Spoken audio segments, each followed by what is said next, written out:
This is Murray Riley Jr. from the Stomp and Shout Talk Show, now the Sky Shout Radio Podcast. You're listening to my man, Tim Wilson of the Up Doe Show. Keep it tuned in, everyone. The Up Doe Show, your commentary on sports, entertainment, and alternative news. Hey! What up, Doe? Y'all know what y'all talking about. Hey, it's the What Up Doe, the What Up Doe, the What Up Doe Show. Yo, what up, Doe, y'all? It's your boy T. Wilson. I am live on a Tuesday morning. And I'm just chilling right now, man. I'm feeling pretty good. I'm not overly excited about getting my day going, but that's going to change because I'm here with you guys, and you guys make me feel better. I want to say big up to all my birthday people out there. Let's go and get that underway. I got two birthdays. I got Donna Wainwright. How you doing, Donna? And last but not least, the beautiful Jamisha Jackson. So happy birthday to both of y'all. So I don't have a whole lot. We're going to do a quicker show today. Let's go ahead and get this party started. I don't see a reason to waste a whole lot of time. We can just go on and get right into it, right? Right? That's okay with y'all? It's okay with me, too. What Up Doe Sports? For the fourth consecutive season, the Cincinnati Bengals are headed to the playoffs. Whoop, whoop. Cincinnati let a 13-point first-half lead against the Denver Broncos slip away Monday night, but got 3 fourth-quarter interceptions, including a pick six from Dre Kirkpatrick. Remind me of Kwame Kilpatrick. Not to be confused. Dre Kirkpatrick. To earn a crucial 37-28 win at home. Broncos fans are nervous. Y'all remember when the Broncos started the season off as Super Bowl favorites and all of that shit? Now they might not even make the playoffs. That's gotta make a nigga nervous. Gotta make a nigga nervous. The BYU Cougars and Memphis Tigers played in a wild Miami Beach Bowl on Monday night. But what happened after the final play will overshadow the great game that it was. Memphis pulled out a 55-48 victory in double overtime thanks to an interception to end the game. As some of the Tigers began to celebrate the victory in a pile on the field, a fight broke out on the other side of the field, and it was a doozy. They were throwing haymakers. They were pulling players into piles of players.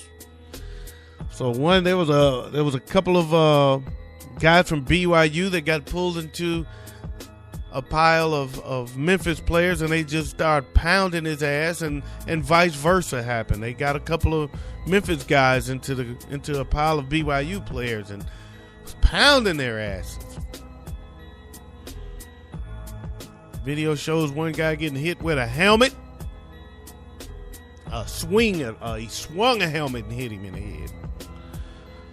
Another scene shows defensive back running up, and as they were holding one of the Memphis players, the coach was standing there, and he just came up from behind and punched him from his blind side and socked the shit out of him. One minute you blame him, the next minute you look at his face, and you say, okay, I see why he's pissed. It was a good fight, man. It was a good fight. You all missed it, man. You should have saw it. It was pretty cool. Anyway.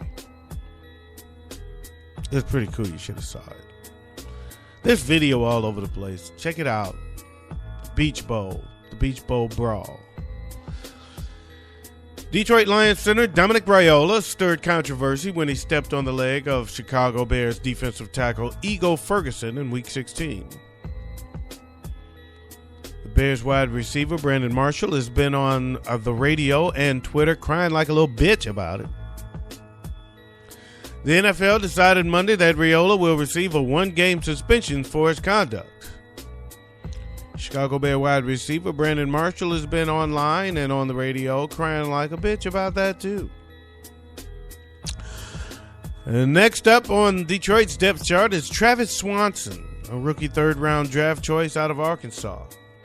Swanson seems as capable of a fill-in option for the 35-year-old veteran Raiola as any, but he will have to make the calls in the trenches against Packers defensive coordinator Dom Capers' complex schemes, and he knows that he's dealing with a rookie center. Most important for Swanson is to gain a quick rapport with quarterback Matt Stafford in the likely event that Raiola doesn't win an appeal and is unable to play next Sunday in Green Bay in the frozen tundra against the Packers for all the marbles. Good luck. Detroit! What Up Doe Entertainment? Beyonce's daddy is trying to make ends meet by unloading tons of her souvenirs from her career in a massive garage sale, which also features a Solange stuff in the bargain bin. Let's face it, the most valuable Solange moment was her fight with Jay-Z in the elevator. Other than that, she's not done much. Matthew Knowles is having paternity troubles, which might explain why he started selling off some Beyonce treasures outside his office in Houston, in H-Town, right here where I'm at. I'm here in the Big H with Beyonce's daddy selling her shit.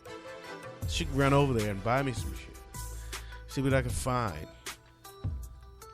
As of yesterday, there were plenty of items available, including a giant Beyonce poster for $200. I won't be buying that bitch. Old tour books for $20. I won't want any of those either. And various pieces of House of Darion clothing. On second thought, I think I'll pass. I guess I won't be going. On a budget, you can also find a Solange CD for $2. Okay, maybe I will go. I think I'll drop $2 for a Solange CD. Might be worth my while. What up, everybody? This is Gil Lowry from the Onyx Truth Podcast, and you were listening to my homeboy T. Wilson from the What Up Doe Show. So keep it locked, fam. Iggy Azalea is pleading with a judge to block her ex-boyfriend's attempts to force her back to Houston because she says he's violent and she fears for her safety. But think about it, Iggy. You can get a Solange CD for $2 when you get here. Iggy is embroiled in a bitter lawsuit with whatever his name is. Heffy? Is his damn name Heffy? H-E-F-E? What the hell is his name? Heath? Heffy? Anyway. Heffy Wine. She sued him for surreptitiously downloading her personal computer and trying to hawk her music. Wine is asking the judge to move the case from L.A. to Houston, where he lives. But Iggy is panicking. She's shook. You know such thing as halfway crooks. How the fuck are you a hip-hop star and you're shook? Visibly, publicly afraid to come to the D. What kind of shit is that? Anyway. She says that's his turf, and he's vindictive and violent. Seems she's saying Wine has more access to her if she comes to him. But there's another reason she feels safer in Los Angeles. Her boyfriend, Lakers guard, 6'7" Nick Young, is there. Yeah, the Lakers suck, but he's still 6'7". And she feels a little more secure if she's in Los Angeles with Nikki instead of in Houston with Heffy. Hefty. Speaking of the Los Angeles Lakers and Los Angeles sucks, big up to the Hoopla Crew. It's a podcast on Stitcher.com. My man Dino Red is on there, and Black Jesus, a few more people on that show. They talk some basketball from a West Conference perspective. The bitches. Hibbity hoopla! Talking all of that. Hibbity hoopla! What Up Doe News? I don't like the Western Conference. I'm a East Side rider when it comes to that. Anyway, let's get down to some What Up Doe News. What Up Doe News? The owners of a dog in San Jacinto, California. Speaking of all this California BS going on, I'm tired of Los Angeles and California being in the news today. I'm ready to fight somebody. The owners of a dog that was dyed black by thieves in an apparent attempt to disguise her identity says their pet is missing again. Heather Lowry said her 8-month-old pit bull, Coco, vanished from her yard in an apparent theft shortly after Thanksgiving and turned up last week at a Riverside County Department of Animal Services. With her coat dyed from its usual reddish brown color to a dark black. Animal Services officials said they were able to identify Coco despite her color change because she had been microchipped. We believe it was an act of deception. No shit, Sherlock. The dye job is not very good, but it would work if someone's looking for their missing reddish-brown dog. Because it looks black. It's ugly, but it's black. It doesn't look like a really good dye job, but it's not red anymore. You wouldn't notice it, but, luckily we got a chip, and we got the chip in it. So with the chip, we got it all taken care of, saying, yellow pudding pop. Was Officer Bill Cosby there, I guess. In New York, transit officials are taking aim at manspreading on the subway with a poster urging train riders to close their legs. One wants to see your bulge. The Metropolitan Transit Authority poster depicts a cartoon subway rider with his legs spread far apart to take up multiple seats with a caption reading, "Dude, stop the spread, please. It's a space issue." The poster is part of an MTA campaign to discourage space hogging by backpack wearers and manspreaders, the latter of which has been the subject of numerous blogs and Twitter crusaders aiming to publicly shame those who spread their legs to take up multiple seats on crowded trains. We interrupt this podcast to tell you about Latone Heart and the 730 Show. Pop culture from the dark side. He's a jackass. 730. Resisting arrest, eating dry ramen noodles, stalking my ex on Facebook. Yeah, I may need medicine. Blacker than chewed up tobacco. The 730 Show. Available on iTunes, Stitcher Radio, and Spreaker.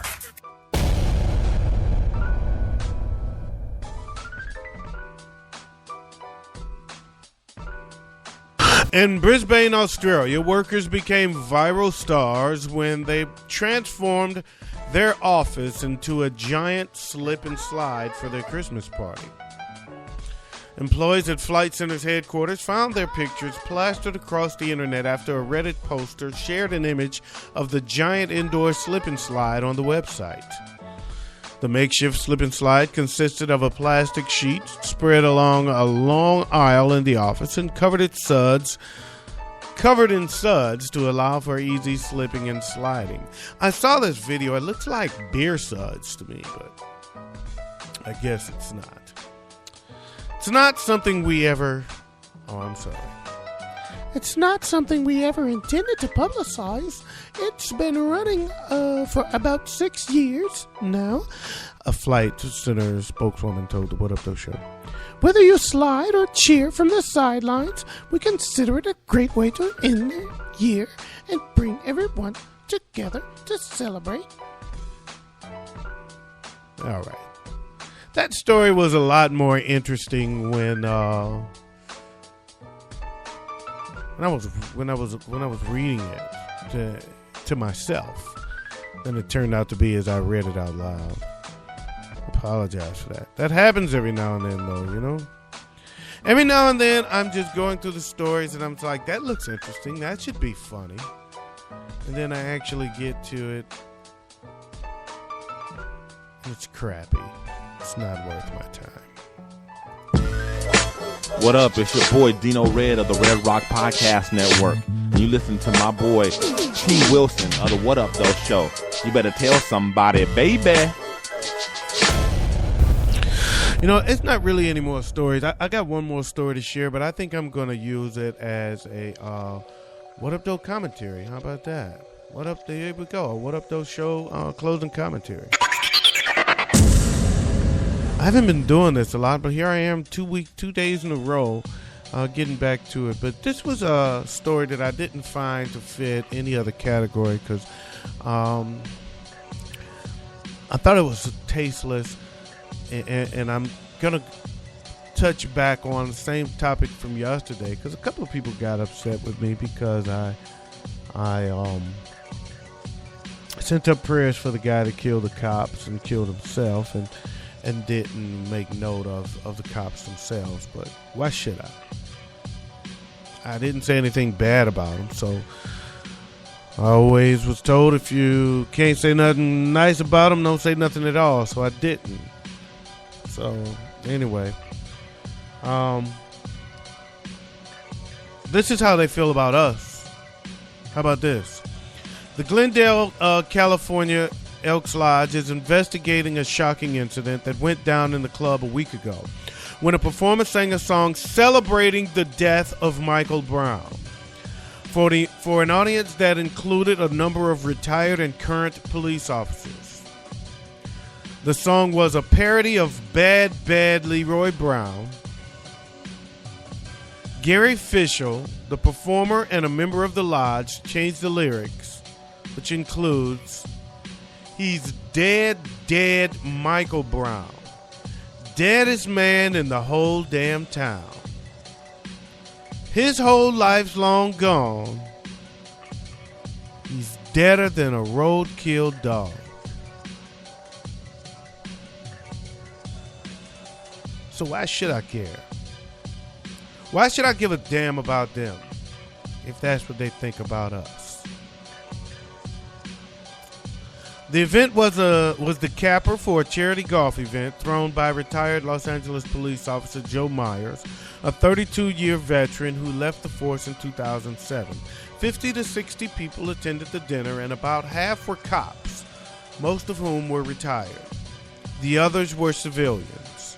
And a civilian videotaped the whole thing because they were offended that all these cops were cool with it. Singer Gary Fishel is a private investigator who once worked as an investigator for the federal government. His lawyer says Fishel now realizes the song was off color. He now realizes the song was, quote unquote, off color and in poor taste. The lawyer adds, he's a goofball who writes funny songs. And asked why Fishel would sing this in a room full of cops. The lawyer replied, he thought that they would get a kick out of it. And you know what? Some of them probably did get a kick out of it. But something's wrong with me. Just for not acknowledging them. I didn't make fun of the dead cops. I just don't give a damn. I said nothing about them. And that's a problem. Yet when it comes to the other way around, They antagonize. They don't give a fuck about us.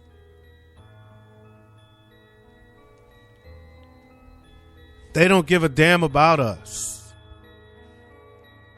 Oh, but they were all over the news yesterday, talking about how great these other two cops were, and talking about how the families they left behind, the wife and kids they left behind, and the service they did, and we're supposed to feel so freaking bad about it. Screw you. Eric Garner had a wife and 6 children. I didn't see any of those cops standing up on a podium to talk about the family he left behind. Not a single one of them. No, I saw them out on Twitter saying, "Here we go again. Let's get it on. Wish I was out there with you, brother. Take some heads." Darren Wilson didn't talk about the family of Mike Brown. Darren Wilson didn't say he was feeling bad for their parents. No cops got on a podium to talk about their remorse for Mike Brown and his family. No. Darren Wilson says, "Damn right, I did it and I'll do it again." That's what he said.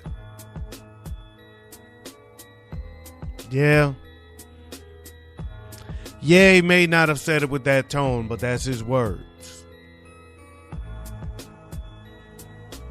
So no matter how you said it, that's what you meant, because you said it.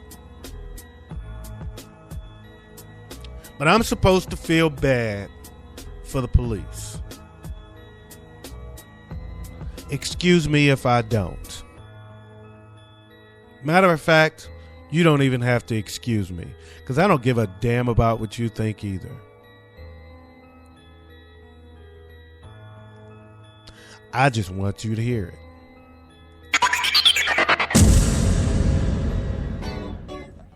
Yo, that's all I got, man. I want to say big up to my man Latone Heart. He hosts a show called The 730 Show. You can hear him on Spreaker.com, Stitcher.com, and iTunes.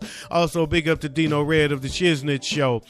They do a show called The Shiznit Show. You can hear him on Stitcher.com and also catch it on the ShiznitShow.com. And also big up to Lavinia. She be show enough. She does a show called Straight No Chaser. She also does a show called Just Thinking Out Loud with her cousin Bajetto Rising. Big up to Murray Riley Jr. of the Sky Shout Podcast Radio, or the Sky Shout Radio Podcast. It's a tongue twister, man. And I also want to say big up to Enrique Black of the 5 Minutes Away podcast. And last but not least, big up to Gil Laurie of the Onyx Truth podcast on Stitcher.com. That's all I got, man. Y'all have a great day. Peace out. Pressure crease out. Keep the police out while I bust his niece out. And I'm out of here like last year. Peace.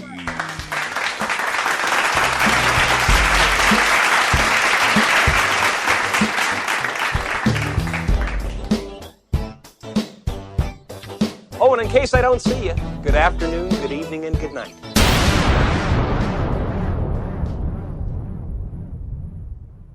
What up, though?